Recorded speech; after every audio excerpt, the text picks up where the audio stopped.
and approximately 5,000 passengers in Germany, Italy, and Spain, including the naval station Rota. In turn, 6 flights will transport about 3,300 people from Europe to the United States. I cannot say enough how important the contribution of our allies and our partners has been in this massive global operation. Additionally, more evacuees continue to arrive stateside and are moving to designated installations throughout NORTHCOM. The NORTHCOM Commanding General, General Van Herk, will provide a more focused briefing on this extensive effort in his brief later today. In conclusion, I'll reiterate what General McKenzie said yesterday. There are more than 5,000 U.S. service members in harm's way, saving as many people as they can. It's a noble mission. We have seen firsthand how dangerous that mission is, but ISIS will not deter us from accomplishing this mission. We appreciate your thoughts and prayers for all of our service members who are carrying on this mission today. Above all, we remain focused on evacuating American citizens and other personnel designated by the Department of State, safeguarding the lives of those whom we are providing assistance and keeping American troops safe. Thank you.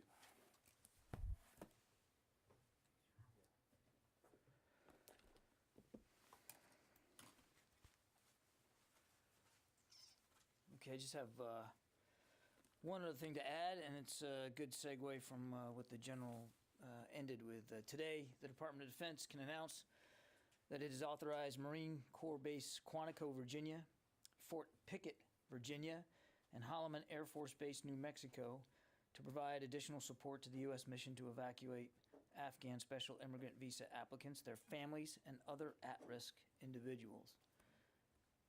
These installations join Fort Lee, Fort McCoy, Fort Bliss, and Joint Base McGuire-Dix in providing this support. The Defense Department will continue to support the State Department in providing temporary housing, sustainment, and support inside the United States for a capacity of up to 50,000 Afghan special immigrant visa applicants, their families, and other at-risk individuals. U.S. Northern Command will coordinate the details of all this with the State Department, the Department of Homeland Security, and of course the Department of Health and Human Services as necessary, and it will be provided under Presidential Drawdown Authority to the maximum extent possible, with additional support being provided on a reimbursable basis. And as General Taylor let you know, we have General Van Herk, the commander of U.S. Northern Command, coming into the briefing room with you later this afternoon, and he'll be able to provide a lot more context on that. With that, we'll take questions. Lita. This is probably for the General. The President has said he wants to vow basically to get back at ISIS.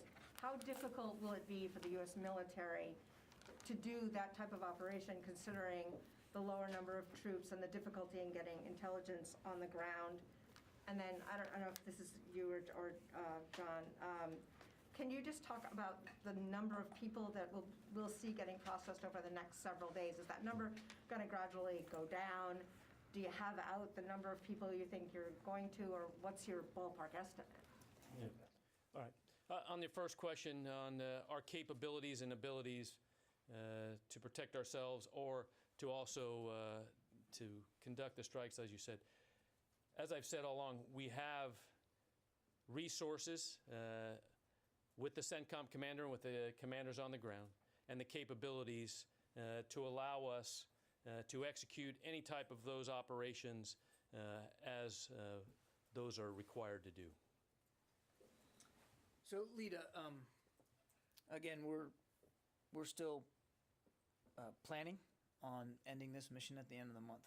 And as I said the other day, as we get closer, and we are getting closer, you're going to see us begin to make those muscle movements to pull out our troops and some of our equipment as appropriate with any retrograde. What we want to do is preserve as much capability for as long as we can, both in terms of the security footprint, but also in terms of the ability, as the General alluded in his opening statement, to moving out evacuees. Lives are still the priority, and the lives of our troops, and of course the lives of evacuees, and trying to continue to get as many out as possible. So there will be a balance over the next few days as we continue to process through that transition, as we continue to, as what we call, retrograde. And I can't give you a specific number on any given day, but I think you'll see us adjust as necessary to make sure that we're achieving that proper balance. But we will be able to fly out evacuees right up until the last moment. That's going to be the goal. And if I may, you didn't ask this, but I want to take the opportunity to convey to all of you that as we did before, when we began a retrograde, a withdrawal back in April, we were very judicious about the detail that we were putting out. And I just want to level set with all of you that you're going to see us become more judicious now going forward as we get closer to the end of the month about what information we're giving you in terms of how many troops on the ground. I would not expect us to be giving that number out going forward, and what the capabilities are and where they are and what they're doing. We're going to be very, very mindful of the operational security element of this, and I think yesterday is a stark, grim reminder of why that's important going forward. I know that's not what you asked, but I wanted to take an opportunity to get that out there. Jen? John, how can you say with such certainty, and how can General McKenzie say with such certainty, that the Taliban were not involved in this suicide bombing? I understand that you're reliant on them for protection around the airport, but are you ruling out them being involved because you're so dependent on the Taliban right now? Actually, I didn't hear General McKenzie put it that way, Jen. In fact, I think in one of the questions he got, and I think it was Idris's, he said, Idris asked, was there a failure? And the general said, of course, there was a failure somewhere, obviously. And he even alluded to the fact that it could have been at a Taliban checkpoint. So we've not been certain about that at all. There'll be an investigation. We'll try to learn as much as we can about what happened, and I really don't want to get ahead of that process. And in terms of ISIS-K, how many ISIS-K prisoners were left at Bagram and are believed to have been released from the prison there, and why weren't they removed before the U.S. pulled out to some place like Gitmo? Well, I don't know the exact number. Clearly, it's in the thousands when you consider both prisons, because both of them were taken over by the Taliban and emptied. But I couldn't give you a precise figure. And as for emptying out, remember, we were turning things over to Afghan National Security Forces. That was part of the retrograde process, was to turn over these responsibilities. And so they did have responsibility for those prisons and the bases at which those prisons were located.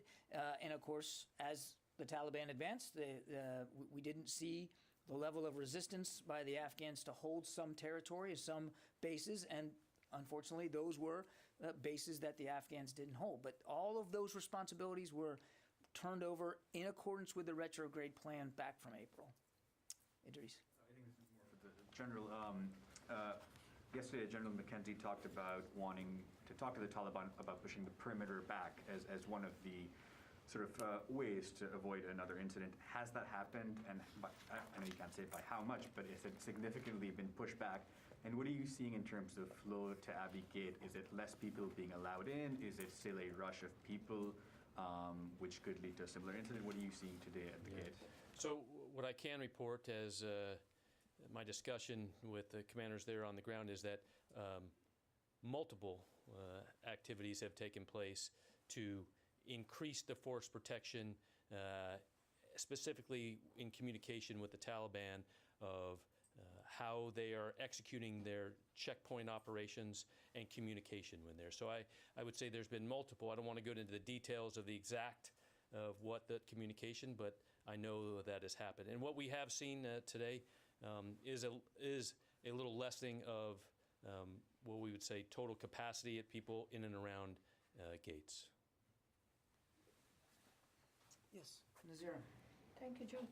As Jen said, ISIS, since yesterday, people were worried about everything about the Taliban.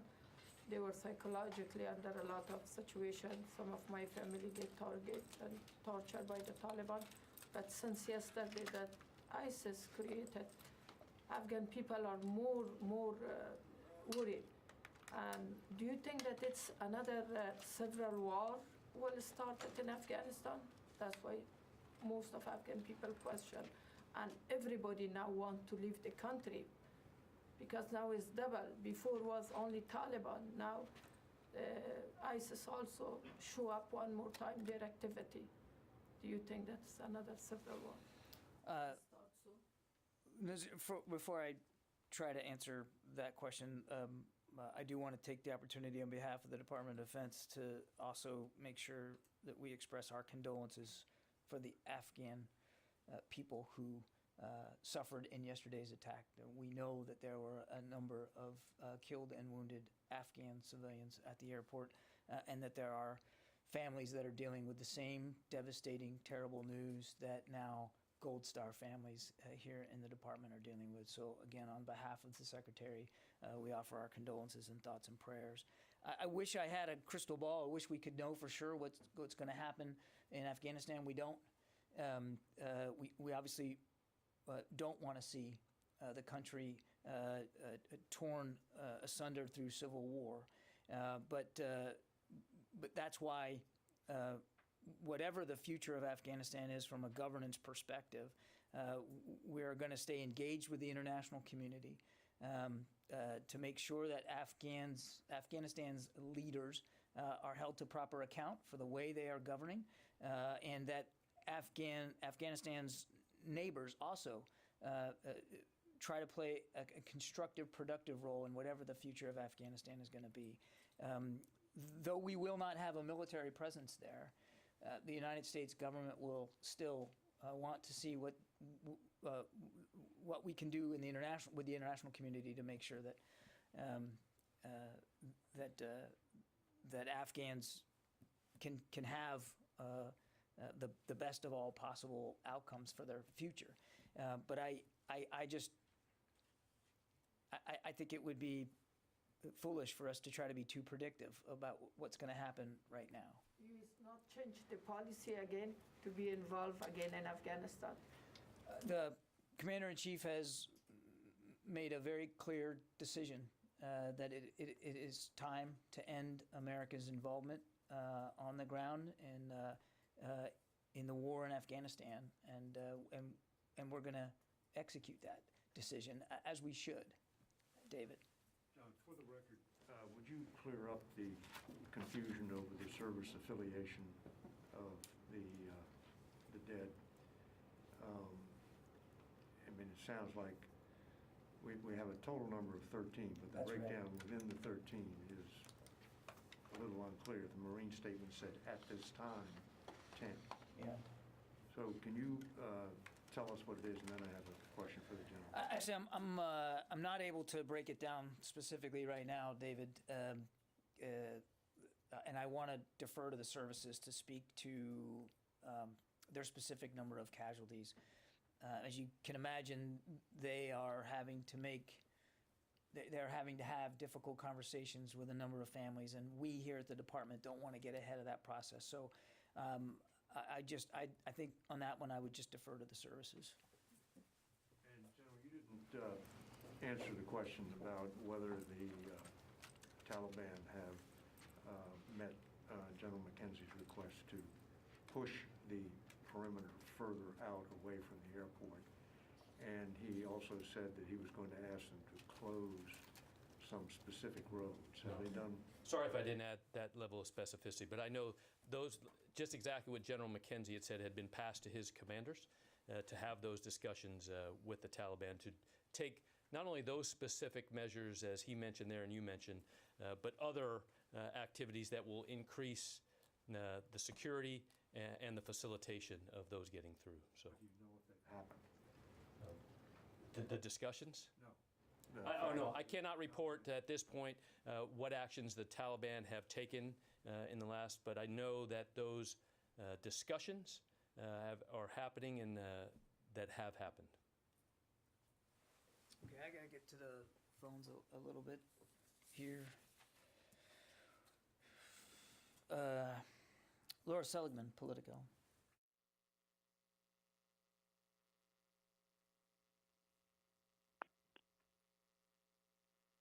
you there, Laura? Okay, we'll come back to you, Laura, if you're not able to pipe in there. Tony? Hi, John. Can you hear me? Sir. Okay. Yesterday, the president said we're going to be in a circumstance where I believe numerous opportunities will continue to provide access for additional persons to get out of Afghanistan. This is after the 31st. He said either through means that we provide or are provided through in cooperation with the Taliban. Can you give me a sense of the planning you're doing to take that direction to heart? And what are the military implications of the president's desire for still removing people after the 31st? Will there be continued talks with the Taliban, staging a force in the region to get more people out, et cetera? Yeah, Tony, I think my colleague at the White House and at the State Department have addressed this question before. I mean,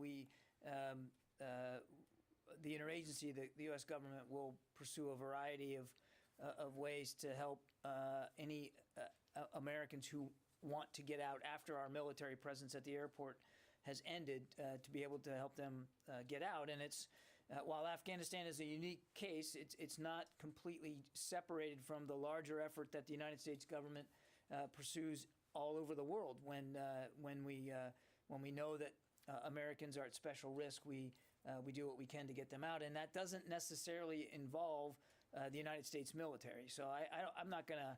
I certainly wouldn't speculate one way or another about what's going to happen after this particular mission ends. But I would not envision a significant military role in that effort going forward. Barb. Okay.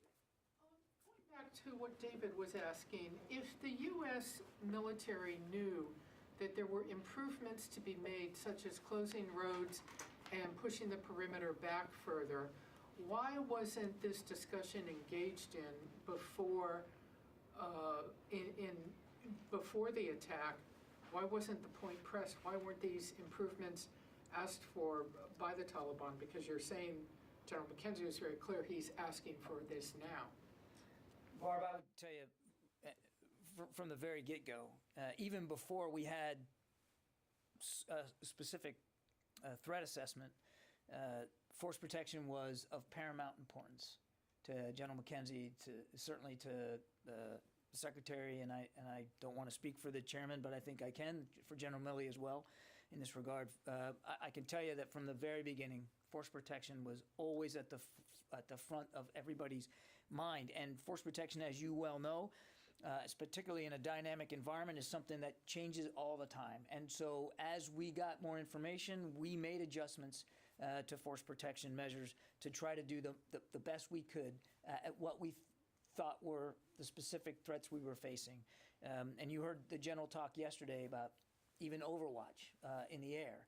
I mean, there was a lot of effort being done, which included, as the general said, daily communication with the Taliban about the nature of the threat and sharing with them the appropriate, relevant information about what we knew. Now clearly, all of that effort, and there was a lot of effort, clearly fell short in some way because this attack was able to be perpetrated, and we did suffer, as well as our Afghan friends suffered casualties. We're going to do the forensics on this, Barb, and clearly try to figure out what went wrong, because clearly something went wrong.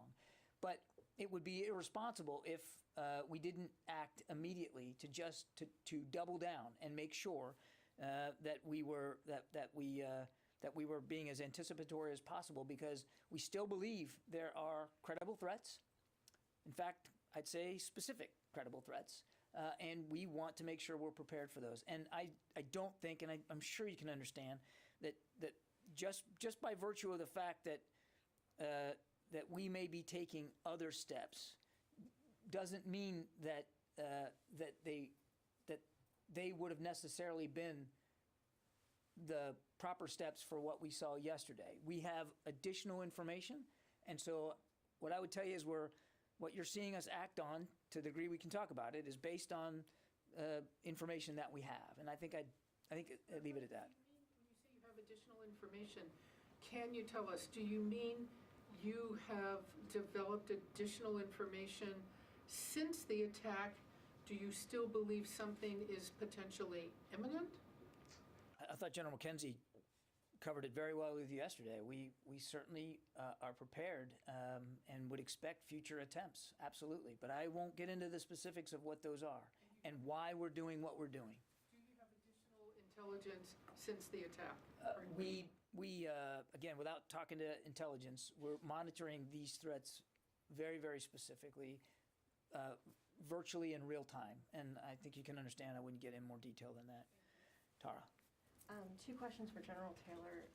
In the wake of the attacks, have the U.S. commanders on the ground had improved communications with Taliban commanders, not only in improving security, but potentially in getting SIV applicants or Afghans through the gates?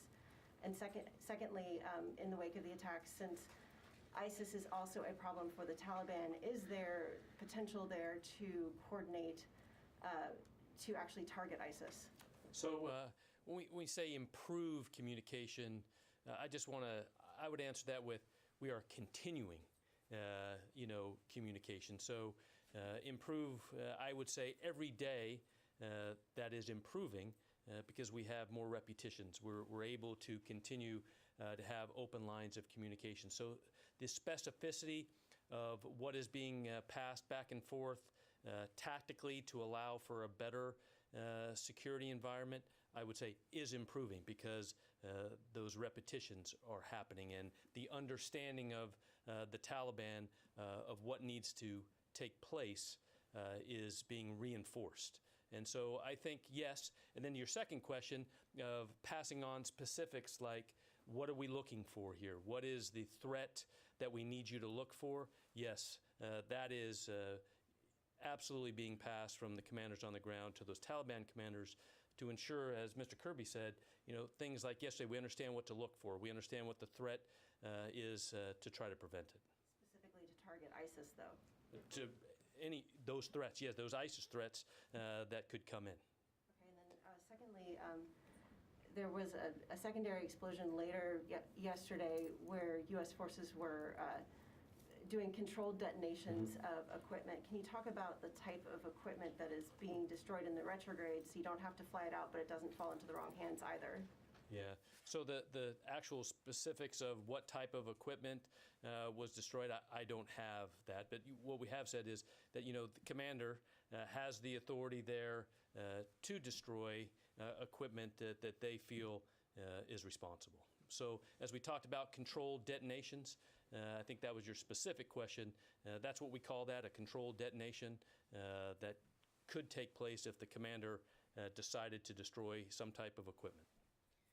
I'd only add that, as I mentioned earlier, lives are going to be the priority, Tara. So there will be, you can expect that there will be other equipment and material things that will not be brought back with us. We're going to do this in a judicious way. Some stuff will obviously come back with us, but for the aircraft that are departing, as we get closer to the end of the month, we want to prioritize passenger seats as much as possible. So you're going to continue to see things disposed of in a responsible way as we get closer to the end of the mission, and I think that people would expect us to do that. Yeah, Wafa. John, what's the department's assessment of the capabilities of ISIS-K, and is there a real concern that they can use Afghanistan to launch attacks against the United States post-August 31st? Well, obviously they're a serious terrorist threat, and that was brought home to us in pretty stark ways yesterday. We take the threat very, very seriously. I don't want to. I'm not going to speculate about future threats. What I will tell you, and the president has made this clear, the secretary has made it clear to the leadership at the Pentagon that we're not going to allow attacks on the homeland to emanate from Afghanistan again like they did 20 years ago. And we do have over-the-horizon counterterrorism capability available to us to make sure that that doesn't happen. And I think I'd leave it at that. Really, do you believe that Taliban can stand to ISIS-K, can defeat them? I think that the threat from ISIS is real, and nobody wants to see that threat grow. I cannot speak, would not begin to speak for Taliban capabilities or Taliban intent. Obviously, there's significant animosity between these two groups, and they don't share interests. But I'm not. It would be foolish for me to try to predict the degree to which what operations the Taliban may conduct against ISIS-K. All I can tell you is the direction that this department has is to not allow attacks on the homeland to emanate from Afghanistan again, and we are committed to that, as well as counterterrorism operations elsewhere around the world, because the threat has metastasized outside Afghanistan to other places where we also have to maintain a focus and a degree of over-the-horizon counterterrorism capability. Let me go back over here, in the back there. Thanks, Sean. Two questions. First, can you speak to any rescue ops that have happened since the attack? I don't think there's been any. You mean by rotary? No, nothing additional. And then the second question, which is probably more for the general. Over the last 5 days, we've seen anywhere from 89 to 94 flights leave Kabul, but we've seen somewhere between 12.5 and 21.6. Can you explain why the number of evacuations fluctuates so much, but the number of flights has remained relatively steady? Yeah, so I think what you have seen is I'll just break those in two bins. First, as you look at the U.S. flights, have stayed pretty steady, right, in those numbers. You know, as other countries are coming in, they are evacuating certain numbers, you know, of where they are in their capability or requirement. So I think that is where you've seen some of the differences in the outward flow. And I think, I mean, you really have to go back to, as my number today, 110,000 total. So, you know, as we started, you know, just under almost, you know, just a few weeks ago at 0 all the way up to 110,000, we would see some of those numbers start to come down. Let me go back to the phone. Sam Legrone. Hey, John. As part of the exit, is it the U.S. Intention to leave a functioning airport with like radars at work, computers at work? I mean, what's the obligation for what y'all leave behind? Thanks. The airport is functioning, Sam, and we're going to need it to continue to function right up until the very end. So, I mean, I think the general assumption is that as we depart, I mean, we're going to need to depart from a functional, completely operational airport. That's our assumption going forward. That'll be operational right up until we're gone. And as you probably heard Secretary Blinken say the other day, that we're working with the international community. There are several nations that want to contribute to the effort to keep it operational and that are willing to work with the Taliban to that end. Certainly, I'd let them speak to that effort. Gordon. Any Taliban operations against ISIS aside, any future things, whatever, do you have any assessment of what ISIS fighters at the prisons that they may have taken action against or killed, other than some of the ones that we know about? I do not know. Is that something that's knowable, like that you guys have sought to find out and can't find out? I don't know if that's knowable, Gordon. I mean, I'm happy to take that question, but I don't want to raise expectations here on our level of the granularity of intelligence we may have gotten from these prison releases. I don't want to overpromise here. I'm happy to ask that question, but I can't promise you a good answer. And Ira? Thank you, John. The 50,000 SIV capacity that you referenced earlier, can we expect those folks to be processed at the same in the same 4 states that previously reported, or will it be a capacity beyond, I think it's New Jersey, Virginia, Texas, and Wisconsin? No, I think I added some extra facilities here today one's in New Mexico, Holloman Air Force Base, and then 2 in Virginia, Quantico and Fort Pickett. And the Secretary's been clear that if we need more, because the demand's there, that we'll work with the states and we'll work with the services to identify potential future U.S. military installations, but those are the ones that we are operating from now. Just a quick follow-up. Currently, it's a 14-step process to get an SIV application validated. Given the security challenges yesterday, is there going to be a change in where those are processed? Are folks being processed overseas and then brought to U.S. bases for, final relocation? I honestly can't answer that question either. That's really what, for the State Department. They run the SIV process. It's not a Department of Defense equity. Janie? Thank you, John. May I ask the General, please? Thank you. Sorry, next time I will bring more for you. Well, President Biden said that also let me take care of this. President Biden said also the General McKinsey said yesterday that he had consulted with international partners. Had he discussed about military options with the international partners or our allies, including South Korea? What are the U.S. primary military options? Yeah, so I can't speak for General McKenzie and the the discussions. Other than what he said yesterday is, continuing to coordinate with all of our allies and partners that are helping us with this right now is extremely important. The ability to continue to synchronize all of the airlift that continues to come in and ensuring that as timing goes forward, all of that is well planned together is extremely important. I think I'd have to turn it over back to General McKenzie for any of those other specifics questions. So. And another one, what are the U.S. Special wishes for our allies and international partners? Do you have any wishes from them? I'm sorry, wishes. Wishes. From the operational side, I think our wish is, just like I said earlier, is continue that the support and the work together as we continue this mission forward is extremely important. Thank you.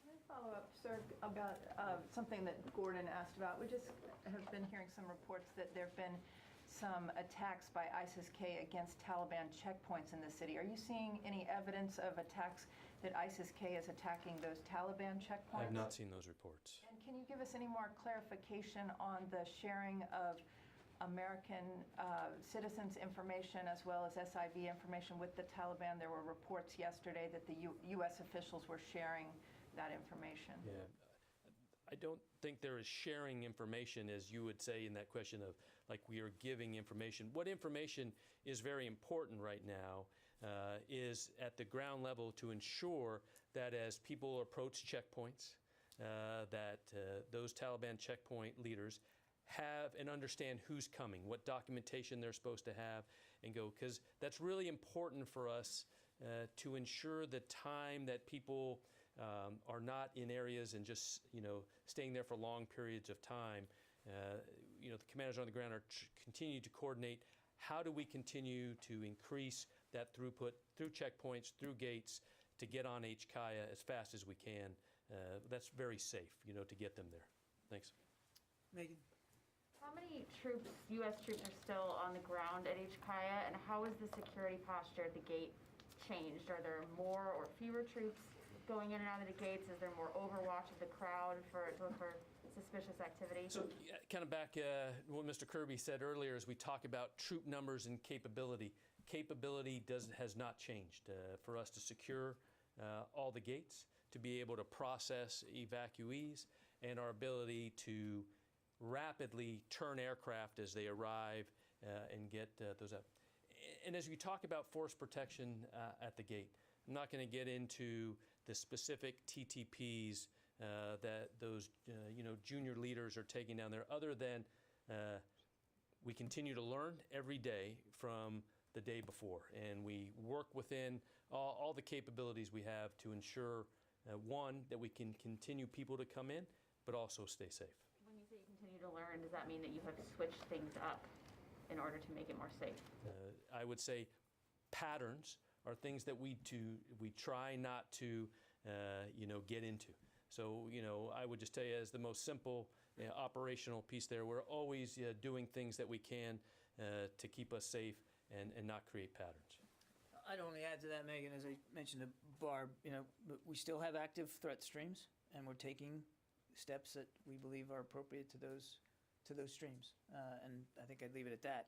And I want to foot stomp the boots on the ground number, As the general mentioned in his opening statement today, more than 5,000 today.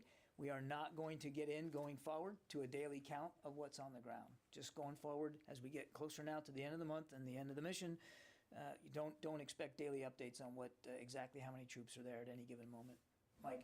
Yeah, now, when you say that there's going to be an investigation into what happened yesterday, were you talking about a full, like a criminal inquiry with forensics people on the ground and interviewing possible witnesses?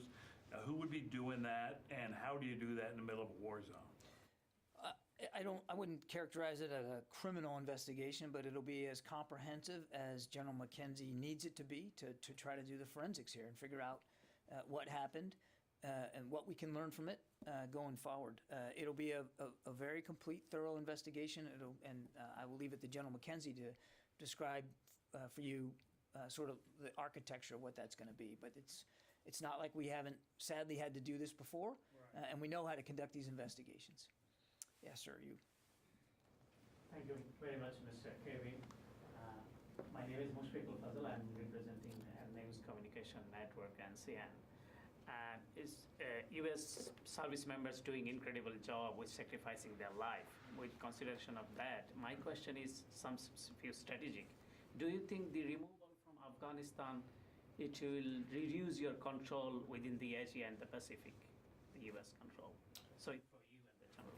It's not about U.S. control in the Indo-Pacific. It's about protecting our country from threats and challenges that emanate from that part of the world, and it's about revitalizing our network of alliances and partnerships to help our partners in the international community do the same. That's why the Secretary's first trip was to the region. He just came back from the region. The Vice President just returned literally this morning from the region. We are laser focused on the Indo-Pacific and the security challenges as well as the opportunities that are there. It's not about U.S. control. It's about U.S. partnership. Sylvie, you've been very patient. I know you don't want to speak about the details of the circumstances of the attack, but can you tell us if it was at the gate itself, or in the middle of the crowd, or at a checkpoint? Was the guy walking, or he was in a bus? Can you give us some little details? First, I'll start off with details are continuing to be collected, as it goes back to the question about continuing to learn as much as we can. Because as you know, when attack initially starts, you have to fight the fight. Then where we're at right now, ensuring, the respect and dignity of our wounded and those that were killed in action. So, but as we look at the details at approximately, as we saw yesterday at about 17:48 Kabul time, there was what we reported as a suicide-borne vest there that was exploded right at and around the gate. We don't know the exact location, but it was right outside in vicinity of that gate, and then followed by direct fire from an enemy position that is not exactly known. That was outside in what we'd call just north of that gate area also. How many assailants were killed? Was it just a suicide bomber plus the shooter, or how many people, enemy? It just goes back to what I said. Right now, what we know, there was shooters. Don't know the exact number, but one with the suicide vest. Louis, go ahead. Wait, Gordon, we've already got you. Louis, go ahead. Were there any troops killed by that gunfire? Like I said, we're asking, very detailed questions about the fight that will continue to be collected. I can't answer, numbers of that's just, I would say, that could come out, but just knowing the facts, the incredible, devastation that happened there, I think we should just leave it there. Could I just... Hang on just a second. Go ahead. I'm sorry. So my question, kind of following on Lita's earlier. Yesterday, the president said that we will hunt down and basically get revenge on the ISIS attackers yesterday. Can you just explain to the American public who might be wondering, hey, we had 25 troops on the ground. What will that look like if we go into a situation where we're going to go and hunt down these ISIS people? Yeah, I think, as we look at currently, I think I've answered that question of we have, options there right now that we can, ensure the commander has the ability to take action as, those opportunities present themselves. But I'm not going to go into, and try to think about the, how a decision General McKenzie would make in future operations. Louis? Just a quick follow-up on the gunman.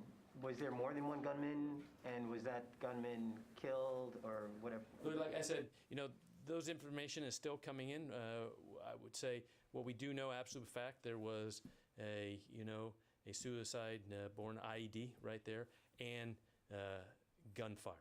That's for sure that we know. My other question was going to be this. You have 31 American casualties overall. That's a significant number at one location. I mean, how can we explain why were they concentrated in one area? Was there a shift change underway? I mean, how is it, or were they spread apart in one line and that's just how the blast was? Yeah. Use a line. This answer is not going to be, rewarding to you, but it goes back to, the commander will figure all those out at the due time, right?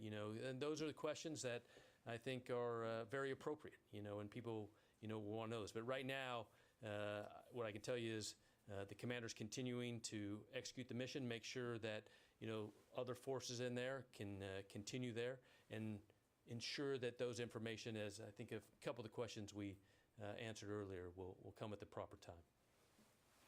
Therese? Yes, actually for General Taylor. I know it's been said numerous times that the focus of the mission is to get evacuees and Americans out as quickly as possible. But for those that were injured during the attack yesterday and taken to the local hospital, has there been any talks about setting up security for those individuals? I'm hearing reports on the ground that there are concerns that ISIS may attack that hospital. So are there any talks to possibly help keep those Afghan civilians, safe from a potential attack? And then once they are well enough to travel, how will they get to the U.S. as well? You're talking about Afghans that were injured in the attack. First of all, what I can report is that there were some Afghans there that were part of that were treated by U.S. and other forces immediately there. I'm not fully aware of the reports of on the hospitals in Kabul, because I do know that there were Afghans taken to multiple locations in Kabul. Okay, we have time for just a couple more. Yes, ma'am. Mr. Kirby, you said that lives are the priority. So my question is pretty straightforward. Should the U.S. or should Americans expect more U.S. casualties in the next few days? We obviously don't want to see any more casualties. That's why we are monitoring the threat streams very closely and taking what we believe are the best possible steps to prevent another tragedy like this from happening. I mean, that's obvious. The Secretary made that very clear to leadership last night and this morning, that force protection will remain obviously a paramount concern, as it always does. And just to add to that, apparently there's a bottleneck at Dulles Airport with the U.S. airlines coming in with refugees at Dulles Airport. Are you aware of this, or refugees being stuck on the tarmac for hours and hours? Yes, we are aware of those reports, and they have proven accurate in the last couple of days. It's really more an issue for Customs and Border Patrol and the process. So I don't want to speak to them or their process, but as we understand it this morning, they have worked through the difficulties, and we believe that wait time now upon landing is going to get much shorter. But I would refer you to my colleagues at Customs and Border Patrol to speak to that. Okay, thanks very much. Oh, one more. Go ahead. How many Afghan SIVs have been flown out so far, or other Afghans without green cards or permanent status? Check me on this, but we looked at the number just before coming out. We have just under 7,000 now that are in the States and being processed, and that number will change every day, obviously, as it should. Okay, thanks everybody. We'll see you again I'm sorry, I said 3 o'clock. It's 3:30 this afternoon. General Van Herk will be joining me I do apologize for the delay this morning.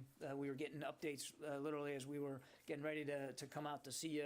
We'll do the best we can to be more punctual, but thanks, and we'll see you later.